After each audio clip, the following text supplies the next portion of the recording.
All right. Well, it's 11 o'clock. Welcome to California State Railroad Museum Ports program for Friday, January 15th. Today, you'll join myself, Kim Whitfield, California State Parks Interpreter 2, and our ports lead here, Lauren DeTerra, in a talk about everything you need to know about the last spike painting scandal. So just a show of hands out there, you can use the little hand icon to raise your hand. How many volunteers do we have with us today? Oh man, that little ticker just jumped right up. Thanks, guys. Thanks for joining us. Hi, volunteers. We love you. We miss you. How many elementary school students do we have joining us today?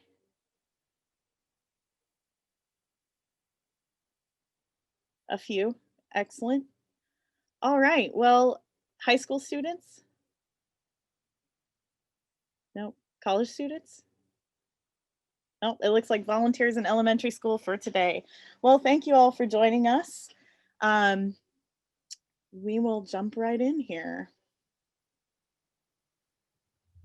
So this is Thomas Hill's The Last Spike painting. It is a depiction of the last spike ceremony, which marked the completion of the Transcontinental Railroad in 1869. This is what we're going to be talking about today.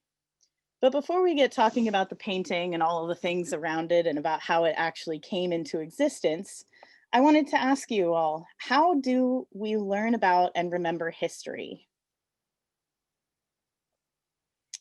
Can you throw up the poll question there, Lauren? And if you're watching this live on YouTube, you might not get to see the poll question here. But so how do we remember and learn about history? Photographs, newspapers, historical documents, letters, journals, oral histories, firsthand accounts, the memory of descendants' stories passed down to them, art, artifacts, scientific exploration, videos, films, and recorded moments. What do you guys think?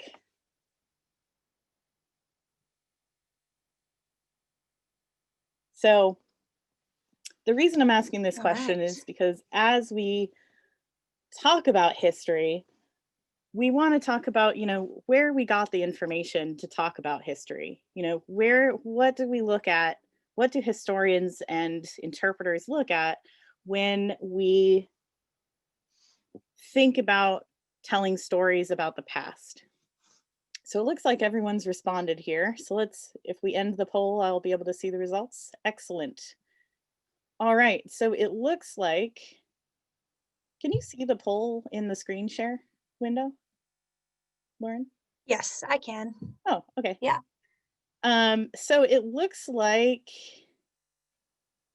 photographs wins for what everyone thinks for how we learn and remember history.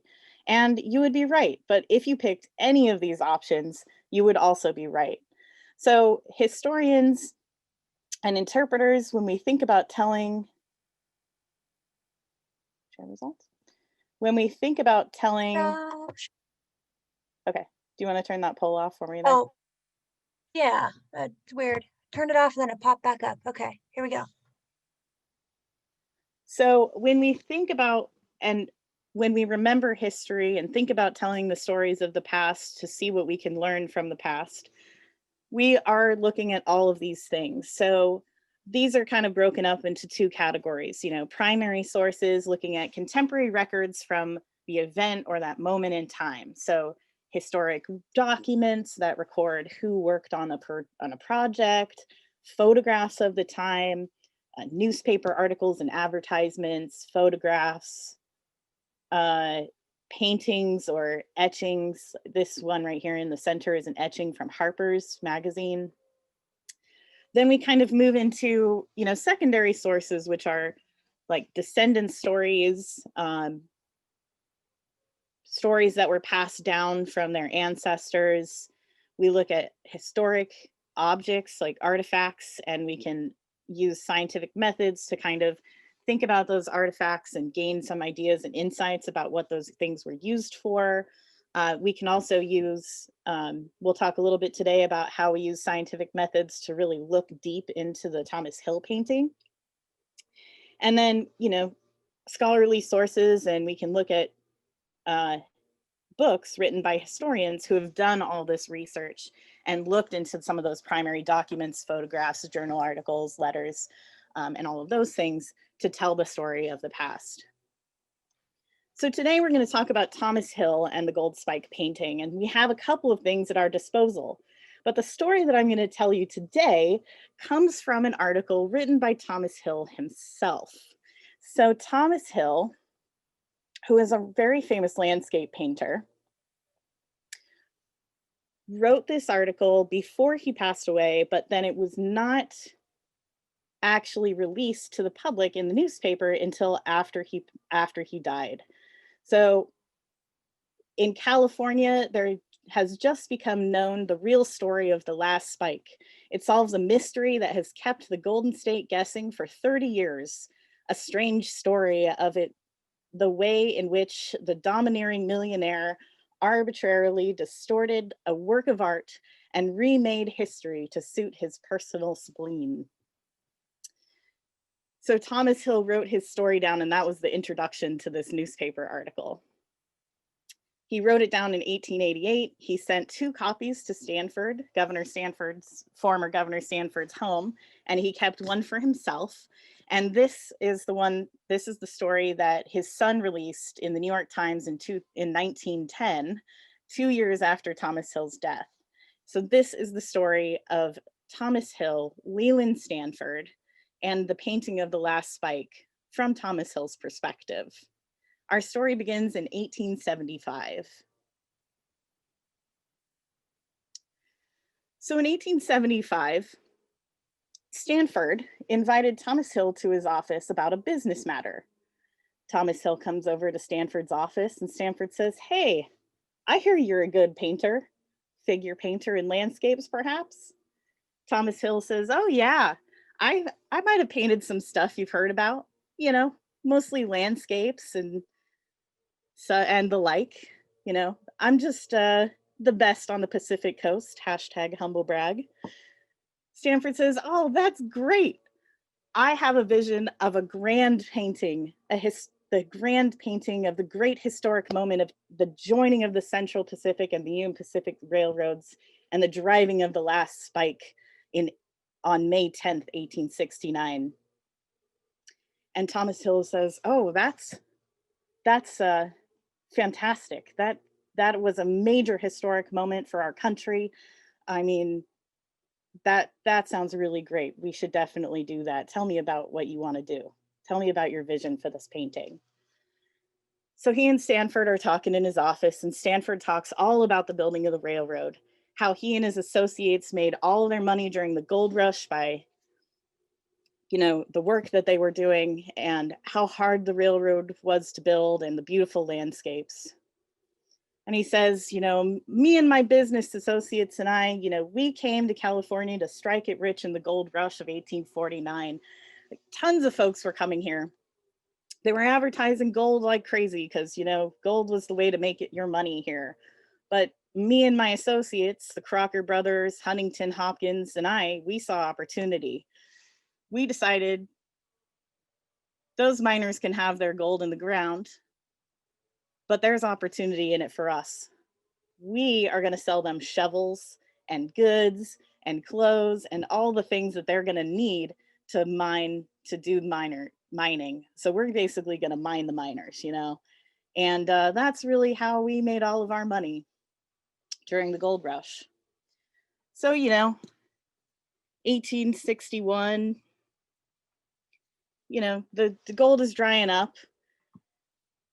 And then this guy comes along, Theodore Judah, and his wife Anna.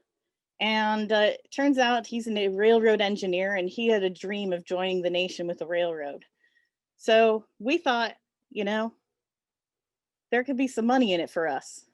So in 1861, we got together and we formed the Central Pacific Railroad, and we began preparations for the nation's first transcontinental railroad. We were granted financial support from the federal government. Judah and Anna, they went all across the country, like convincing everyone that this was a great idea. And Lincoln thought it was a great idea. He was president at the time.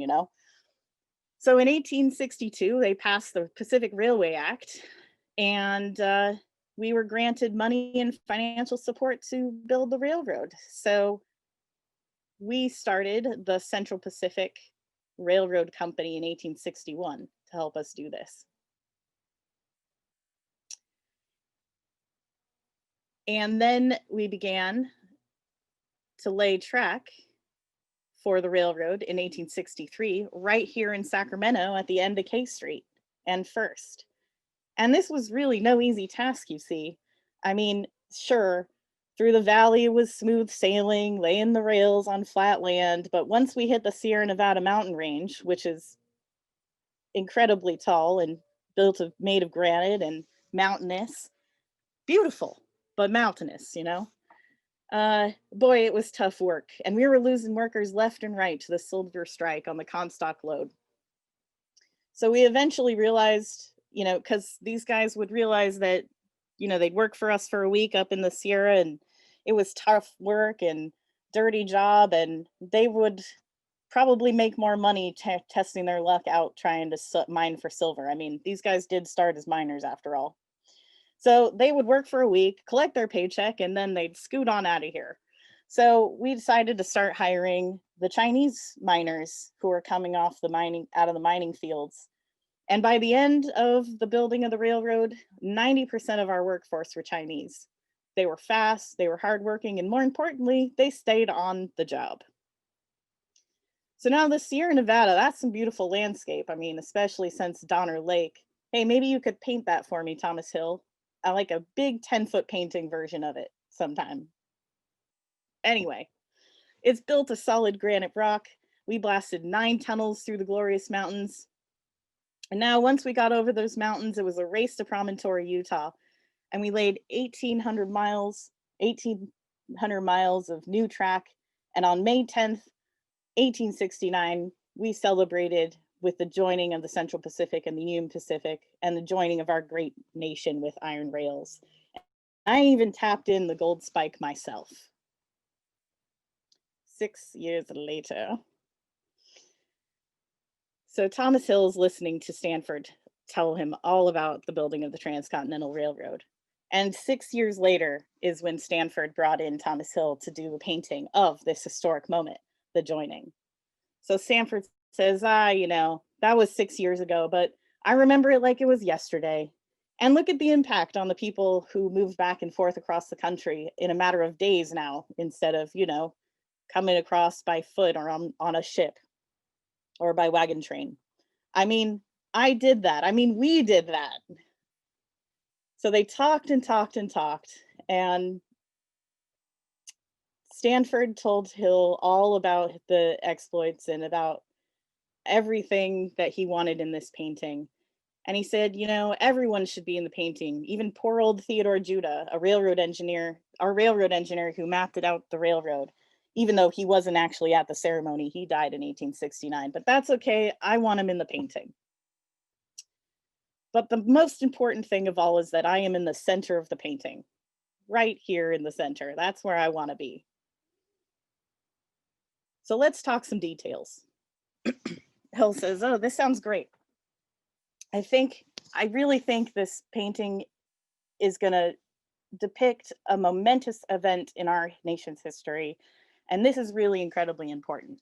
So it really should be, 8 to 12 feet to accommodate all of the people that you want in this painting. And also to just accommodate the grandeur of what the joining of this nation really is. This is an incredible thing, and it's really important. And Stanford's like, yeah, absolutely. This is going to be great. It's going to be a huge painting. I'm going to love it. I'll hang it in my office. And Hill says, okay, well, how much is that going to cost? How much are you interested in, purchasing this painting for? Because, I'm an artist and I work for my work. I, work for money to do my paintings and stuff. So they talked about it a little bit and they agreed that it should not exceed $25,000. Well, in 1875, $25,000 is a lot, but how much is that exactly? So let's pop up the next poll question and we'll see if you guys can guess.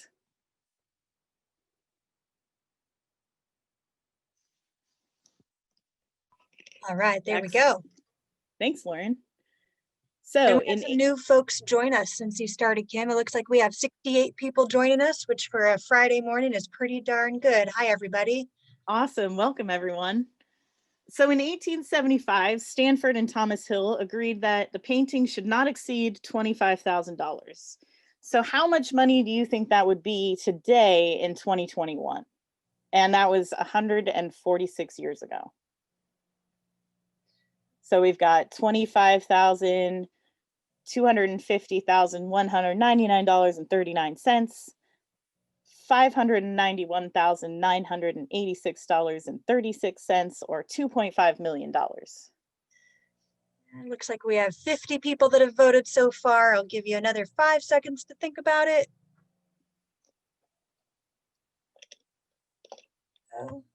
Okay.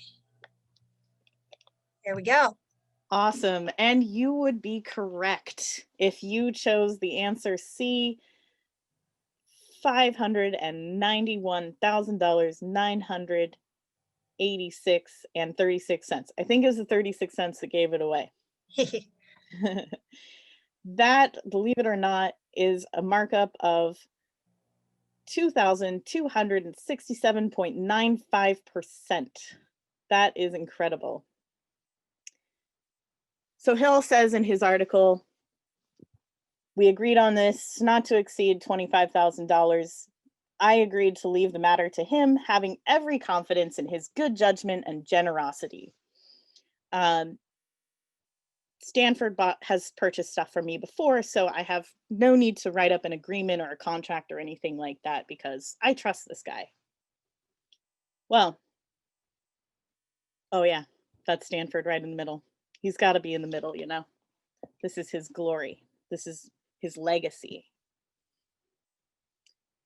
So Hill goes to his studio and starts painting. He's got the painting about half finished. Stanford every so often visits with his family to check on the progress of the painting. And in addition to while he's painting the glass spike painting, Stanford ends up commissioning more works from Hill, because at this point in art history, Hill's particular style of painting, which are these grand sweeping landscapes that are very like romantic and also pretty accurate to, realism, are really popular at this time.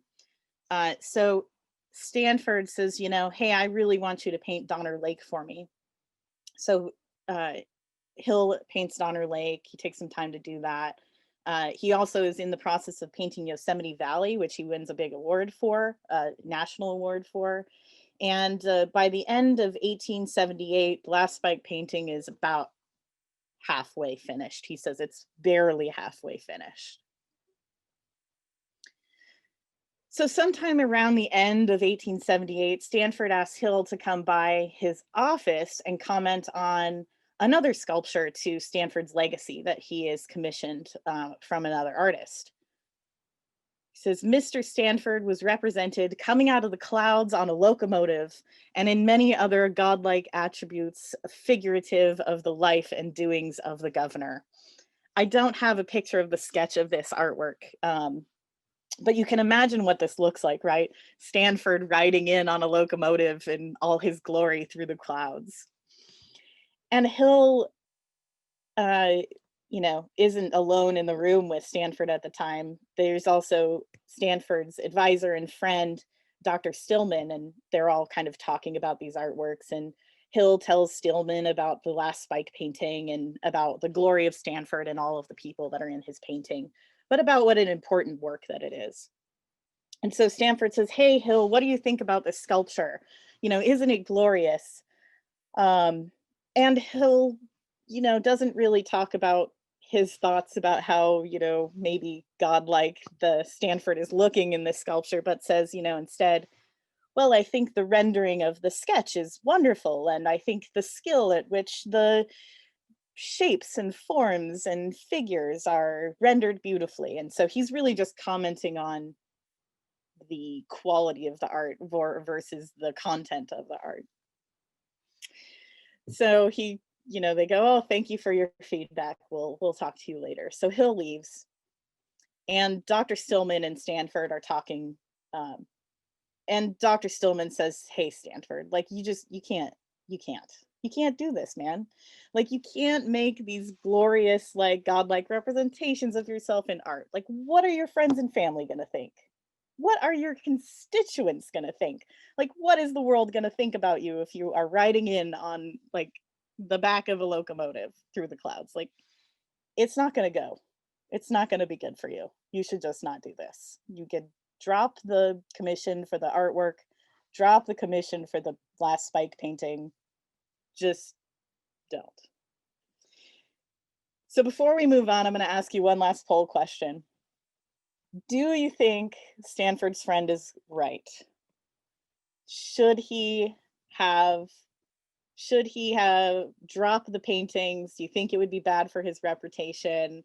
Um, or do you think that Stanford should just keep on, because artwork is like a historical important moment, and the sculpture of him riding in the clouds, maybe it will make him look like a god or whatever, but maybe that's like okay. Maybe that's a fair, accurate representation of Stanford himself and his legacy. And he should continue to pay for the gold spike painting as well. What do you think? I like this question, Kim. We have a dead even split down the middle. Looks like we have I know. 30, 40 people responding so far. Pretty even. I know. I mean, it's a good question. It's a good thing to think about, because when you commission an art piece, like making art is kind of subjective. I mean, even photography is subjective too, like who is in the picture, who isn't in the picture. And that's kind of the same thing for art as well. So it Hey, looks like everyone thinks that Stanford should keep on having Thomas Hill paint his historic painting, and that he probably maybe should also get this sculpture made. Well, close this window. Oh yeah, they're talking. I forgot I had all these animations. All right, so Dr. Stillman disagreed, and Stanford is kind of, a politician. So he decided that it was probably better to heed Dr. Stillman's warning and say, okay, I'm going to cancel my commission for the sculpture for sure. And he tells Dr. Stillman, according to Hill, that he's going to cancel the gold spike painting um, commission that he has with Thomas Hill as well. So one day they're walking around, and Stanford runs into Thomas Hill, and he says, "Hey man, so you would not believe this, but my friend Dr. Stillman said, you remember that guy who was in my office? This guy, Dr. Stillman? Yeah, that guy, he told me that if I have this glorious sculpture of me made and have you paint the last spike painting with me in the center, that it's going to be bad for my reputation and make me look like an egotistical maniac, and that my friends and family, they're not going to like it very much. So, I just, you know what I'm saying?" And Hill says, "Yeah, yeah, I understand that. So, don't worry about it. Um, I understand that, it will make you look bad if you continue to like have this commission publicly with me. And so, you know, I release you of all responsibility for the painting.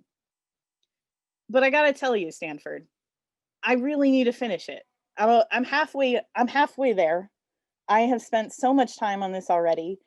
I'm depicting like a major historical event. And if I don't paint this, somebody else will. Somebody else, some other artist will get all the glory for painting this historic moment. And plus, this is a this is a moment in our history. that we need to represent. You had great vision, and I want to execute that vision. So he says, look, Stanford, I'll just tell everyone that it was my idea and that you didn't have anything to do with it. Since, reporters really like me and they talk to me a lot and they visit my studio and they write about my art all of the time. But it's cool because when I finish it, and this is key, this is the key part. If it's a true representation of the ceremony, then someone will buy it. If it's not you, someone will buy it because this is an accurate portrayal of the experience of the Transcontinental Railroad. So no problems. Stanford says, oh, awesome. I am so relieved. But hey, look, I think as you do, Mr. Hill, that this picture ought to be painted. So you can have it understood that when you're done painting the picture on your own responsibility, of course, that when it's complete, you come see me first. Don't go to anybody else. Come and see me and ask me about it. Talk to me about it first. So Hill says, all right, I hear what you're saying. I'll come see you first when this is done. It'll be great. So Hill goes back to his studio with the excitement that, even though his official commission with Stanford is now canceled, that Stanford still really wants this painting to be painted, and that he's interested in purchasing it and doing all of these things. So Hill goes back to his studio. All of the people that Stanford connected Hill with, who were part of the railroad, who were helping actually to get subjects for this painting, photographs of them and all these other things, the research behind the painting, started ghosting Thomas Hill. So Stanford is telling all of his buddies that he has nothing to do with Thomas Hill and that they don't need to go see him anymore. So Hill is in his studio going, I don't have direction for this painting. I still need information. So he would frequently go and visit with Stanford and get advice about how he should carry on with the painting.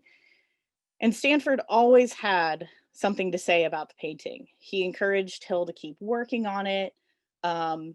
He would talk about, well, when the painting is done, it should be hung on the wall of the Capitol in Washington, or at least in the Capitol at the state. And so they would have these conversations. Hill would also talk about like who should and shouldn't be in the painting. Or Stanford would talk with Hill about that. So Stanford wanted Theodore Judah in. Theodore Judah died in 1863, and so he wasn't at the ceremony. So it wouldn't necessarily be a 100% accurate portrayal of the gold spike ceremony. But Hill says, Judah was an important figure, so you should include him.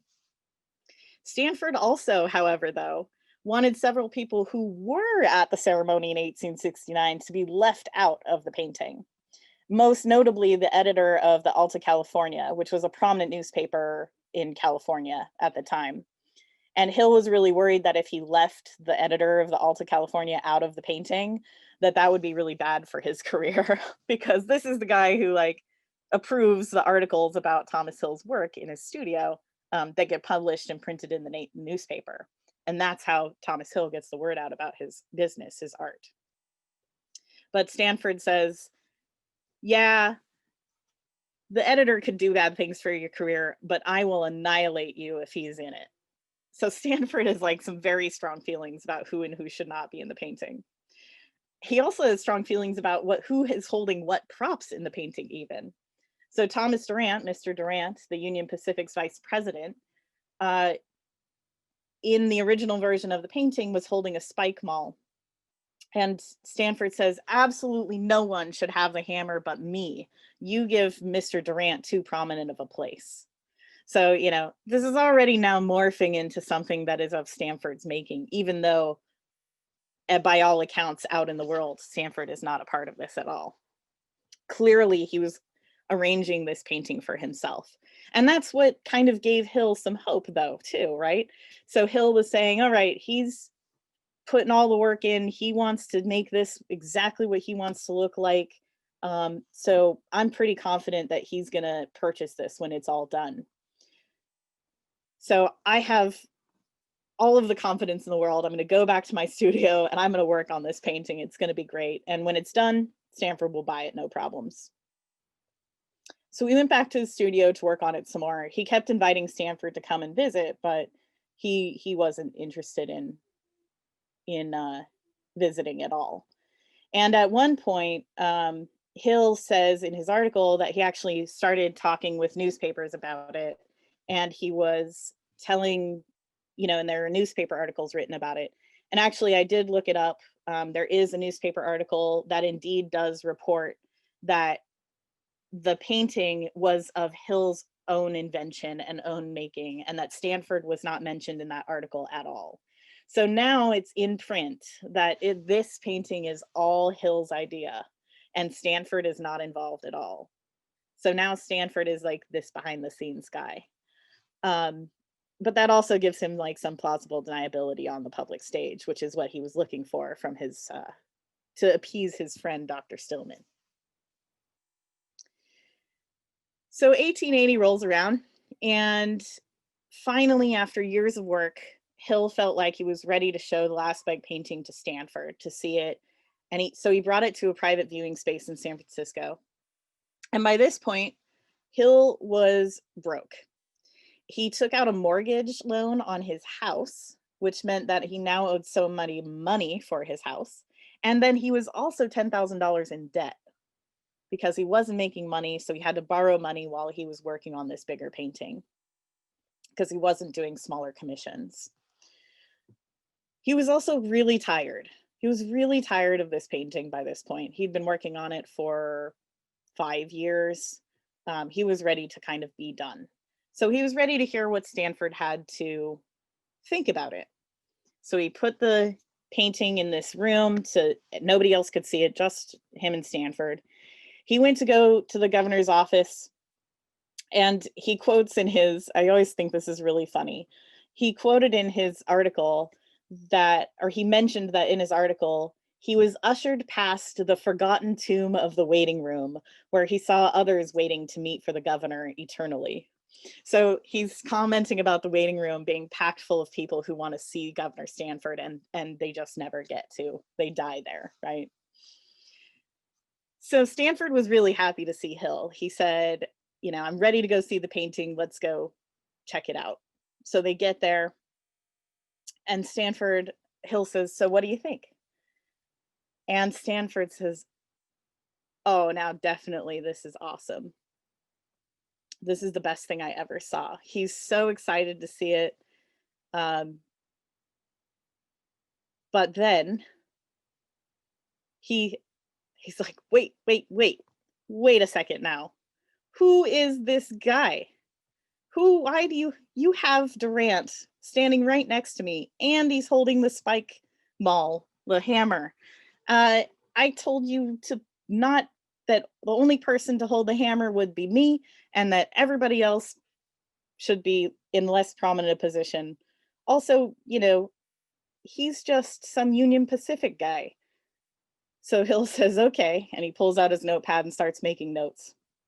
He says, so where should I put him? Stanford says, well, you really need to switch his head with Mr. Strobridge. Mr. Strobridge should be standing next to me. You can put Durant over there. And Hill says, all right. But where should I put Mrs. Strobridge?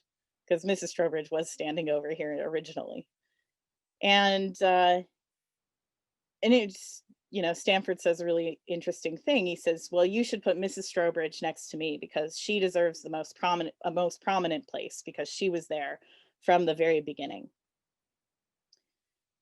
So Stanford proceeded to make all kinds of changes until very few of the foreground characters were left unchanged.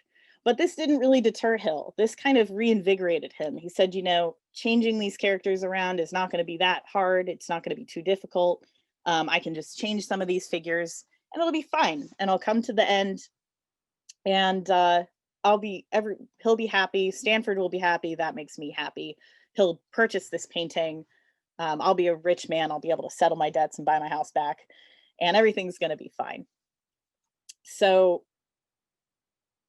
Stanford's happy, I'm happy. We're going to time travel a little bit back to up to 2019. So on the 150th anniversary of the Transcontinental Railroad, we actually took the painting down off of the wall in the museum, and our curator, Melanie Tran, invited the conservators from the Balboa Art Conservation Center. These conservators repair paintings, but they also use scientific methods to investigate artworks like Thomas Hill's painting. So to investigate the painting to see if what Thomas Hill was saying about having moved around all of his characters at the behest of Stanford, they used a method of photography called infrared reflexography. And essentially that uses infrared light to scan the photograph, take a photograph of the painting, to detect underdrawings or paintings underneath all of the different layers. So you can see the different layers. And essentially the pigment or the mixture of materials that make up the paint that Hill used, if they are transparent, you'll be able to see what is behind that paint. However, with one caveat, if he used lead white to cover up any of the painting before he repainted, you will not be able to see it in the photograph because the lead in the paint blocks the infrared scan and makes it almost impossible to see anything underneath. So we were really hoping that he didn't use lead white and that we could use this system, this photography system, to see the faces moved around underneath. But sadly, we did not really find any evidence of any face changes. But we did find this.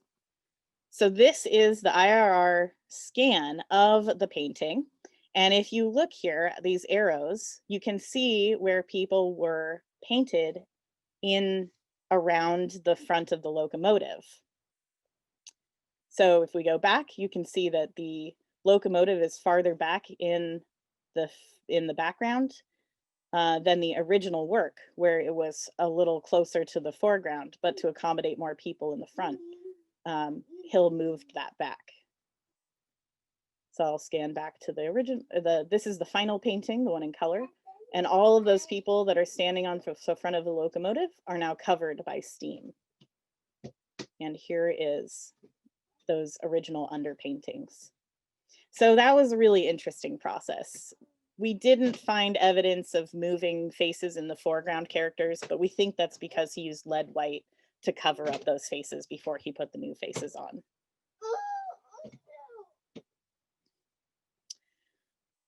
I have a tiny visitor. All right, so back to 1880, Thomas Hill's studio. He's back in his studio, he's finishing up the painting, and suddenly the word gets out. And everybody and their railroad brother comes to his studio to get painted in. Everyone wants to be in the painting. They go, hey, why am I not in the painting? Hey, why am I not in the painting? They come to his studio to get painted in. There's even a story that Thomas Hill tells in his article that Stanford wanted Senator Sargent to be painted into the picture.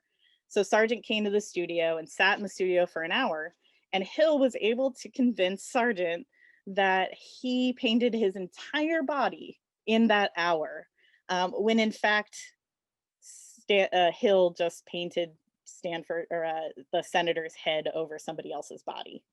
So, you know, he did a lot of tweaks, but still managed to save some face. So now it's 1881, and Hill is satisfied. He's done. He doesn't want to work on this painting anymore. He's been doing it for 6 years. He's over it. He's ready to move on. So he's ready to bring it out into the public and show his artwork. So in 1881, 6 years after the first day in Stanford's office in 1875, and 12 years after the driving of the last spike in Promontory, Utah, Thomas Hill was done with this painting.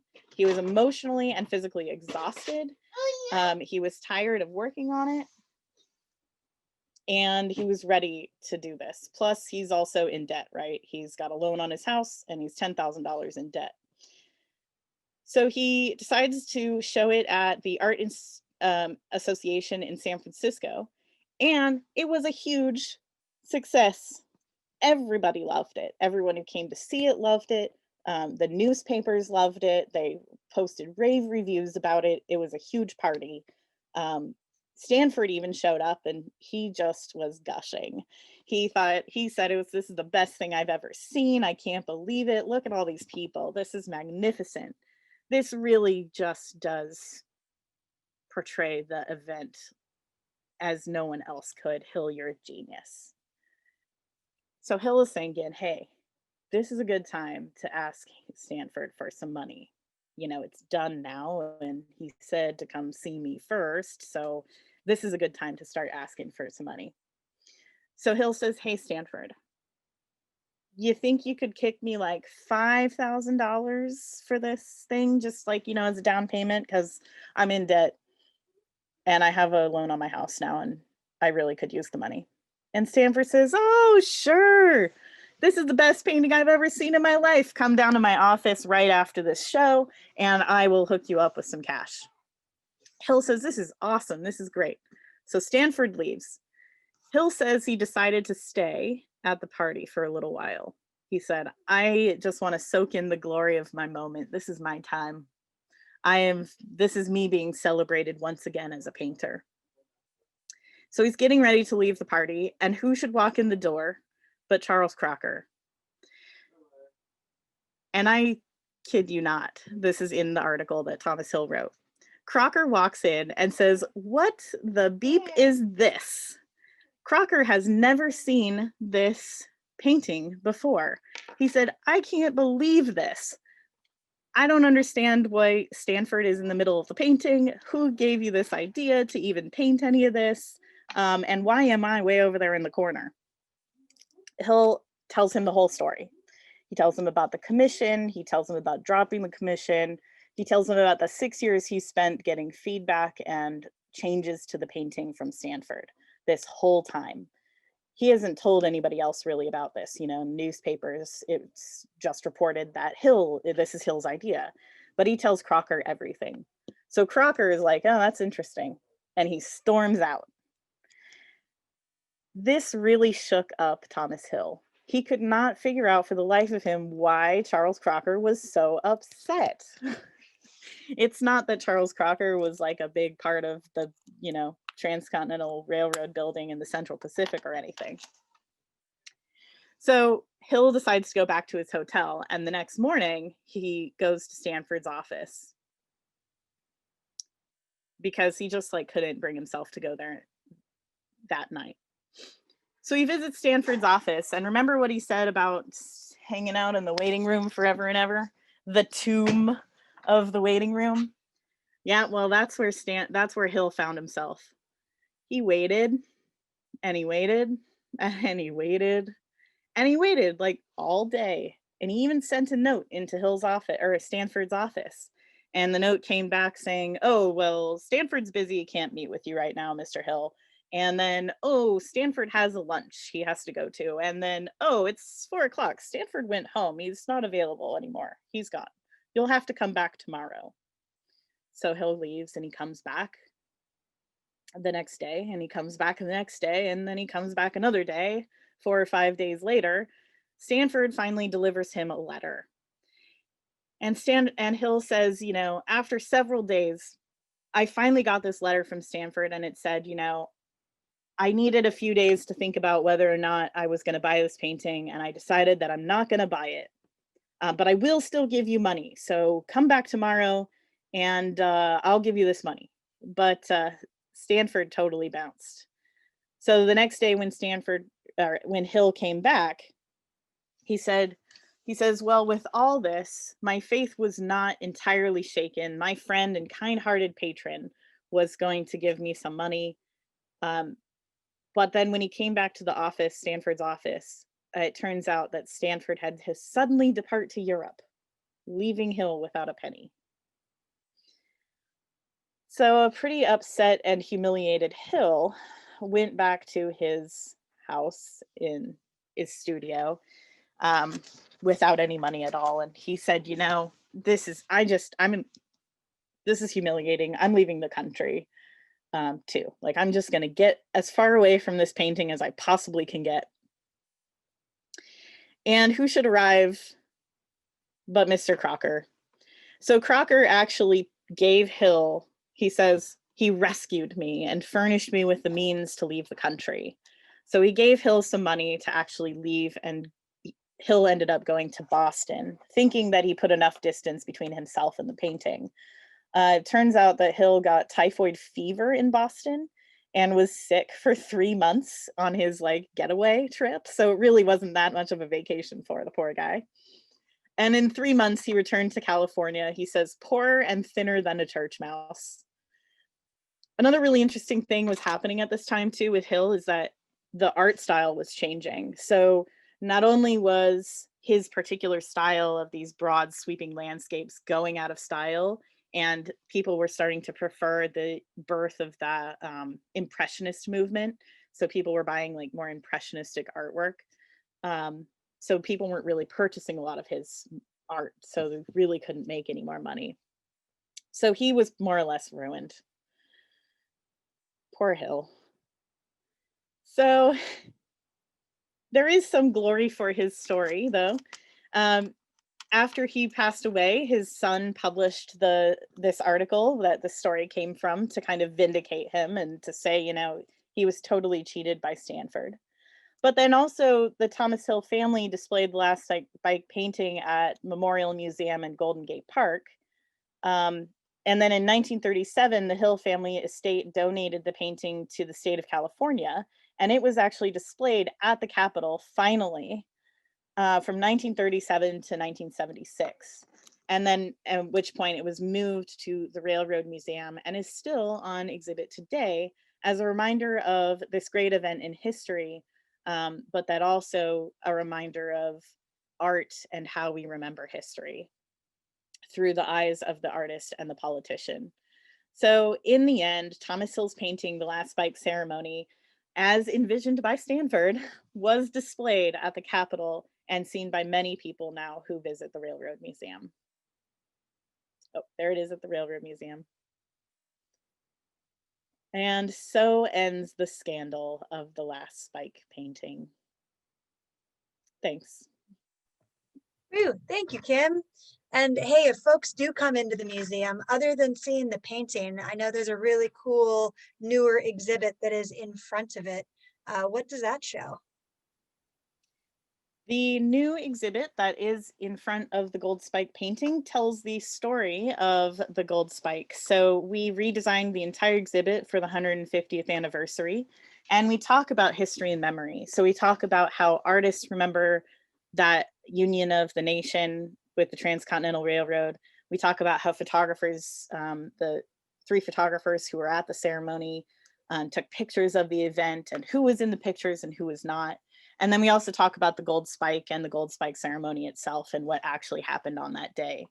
We also have a tactile artwork, which is for the non-sighted community. So if you are non-sighted, you can come in and feel the textures of the painting and see with your fingers and hear about the painting as you are feeling the 3-dimensional surface. It's very cool. Thank you, Kim. Well, everybody, thank you for tuning in to the Ports Home Learning Program. Since we're not physically in the museum, we're hoping to still continue these types of programs every 2 weeks. So keep an eye out for the schedule and our social media for the next event posting coming up in February. We're hoping to do a career day to show all the different awesome jobs that we have in state parks and working at a museum. All right. Signing off.